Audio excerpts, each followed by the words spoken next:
ప్రస్తుతము మనము Kumar aunty shop దగ్గరే ఉన్నాం. ఆ షాప్ దగ్గర ఏంటంటే ఆంటీకి చాలా వరకు పబ్లిసిటీస్ వస్తుంది. తను ఇన్స్టాలో చాలా ఫేమస్ అయింది, యూట్యూబ్లో ఫేమస్ అయింది కాబట్టి తనకి ఎక్కడికి వెళ్ళినా కూడా జీవన ఉపాధి కల్పించడం అని చెప్పేసి ఈ సమంత అక్క మాకు కనిపించడం జరిగింది. నేను ఒక చిన్న వీడియో తీద్దామని తీస్తున్న తిని ట్రాన్స్జెండర్, బట్ ఈమె 5 సంవత్సరాలుగా డ్రైవింగ్ ఆల్ ఇండియాలోనే ట్రాన్స్పోర్ట్లో వాహనం నడుపుకుంటూ జీవనం కొనసాగిస్తున్నా. నేను సొంత వాహనము తీసుకుందామని హైదరాబాద్లో ఒక షోరూమ్కి వెళ్ళిన షోరూమ్ వాళ్ళు వాహనం ఇస్తా అంటున్నారు, కానీ ఫైనల్స్ అంటే డబ్బులు వాళ్ళు ఏమి ఇవ్వడం లేదట. ఈ కారణము నేను ట్రాన్స్జెండర్, ఓన్లీ ఈమె ట్రాన్స్ కావడం వల్లనే మాత్రమే తన వాహనం ఇవ్వడం అని చెప్పేసి చాలా క్లియర్గా ఆమె బోర్డు వేసుకొని తిరుగుతుంది. సో ఒకవేళ ఆమెకి ఎవరైనా సహాయం చేయాలనుకుంటే మా సోషల్ ప్లస్ ప్రేక్షకులైనా కావచ్చు, ఇక్కడ చూస్తున్నటువంటి వీక్షిస్తున్నటువంటి సో జనాలైనా కావచ్చు, తన ఒక నెంబర్ ఉందండి. సో కాంటాక్ట్ నెంబర్ వచ్చేసి 7569015091.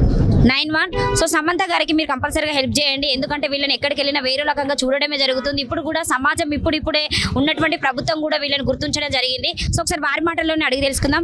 సమంత గారు నమస్తే, చెప్పు ఏంటి నీకు జరిగిన అన్యాయం ఏంటంటే గత ప్రభుత్వం నుండి మీకు ఎలాంటి సహకారం లభించలేదా? అది ఆ ప్రభుత్వం జోలు వదిలిపెట్టేసేయాలండి. అది పనికిరాని ప్రభుత్వం. ఇది ప్రజాపాలన ప్రభుత్వం అన్నారు. ప్రజాభవన్కి వెళ్ళి నేను 2 సార్లు రిక్వెస్ట్గా మీడియా ద్వారా అలాగే అక్కడ వినతి పత్రాలు కూడా ఇచ్చాను. నాకు ఈరోజు తినడానికి కూడా తిండి లేని పరిస్థితిలో ఉన్నాను. నాకు డ్రైవింగ్ అంటే పిచ్చి. ఎలా అంటే నేను ఇక అందరూ భిక్షాటన చేసుకొని జీవిస్తారు. ఆ భిక్షాటన గిట్ల నేను వెళ్ళలేను, నాతోటి కాదు, చావనైనా చేస్తాను కానీ భిక్షాటన అయితే నేను చేయలేను. దయచేసి ఎవరైనా సాయం చేసి నాకు వెహికల్ ఫైనాన్స్ నాకు లోన్ సదుపాయం కల్పిస్తే సరిపోయాయి. నేను వెహికల్ నడుపుకొని బతకగలను. ఆల్ ఇండియాలో తిరిగాను, ఆల్ ఇండియాలో ట్రాన్స్పోర్టింగ్ తెలుసు. నాకు వెహికల్ కావాలి, డీసీఎం వెహికల్ కావాలి. దయచేసి అందరికీ రుణపడి ఉంటాను. సోషల్ పోస్ట్ మీడియా ద్వారా తెలియజేసుకుంటున్నాను.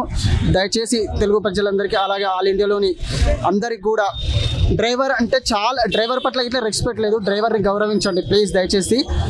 నేను ట్రాన్స్జెండర్, ఎక్కడికి వెళ్ళినా భిక్షాటన చేసుకొని అలాంటి ఎన్నో అవమానాలు జరుగుతాయి భిక్షాటన చేస్తుంటే.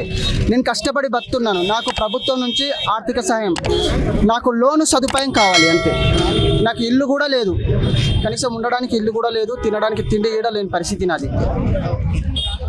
So thank you so much అండి. సమంత గారి మాటల్లో మీరు వినే వింటారు. ఒకవేళ మీకు తనకి సహాయం చేయాలనుకుంటే తన కాంటాక్ట్ నెంబర్ కూడా ఇక్కడ ఉంది, మేము కూడా క్లియర్గా పెట్టడం జరుగుతాము.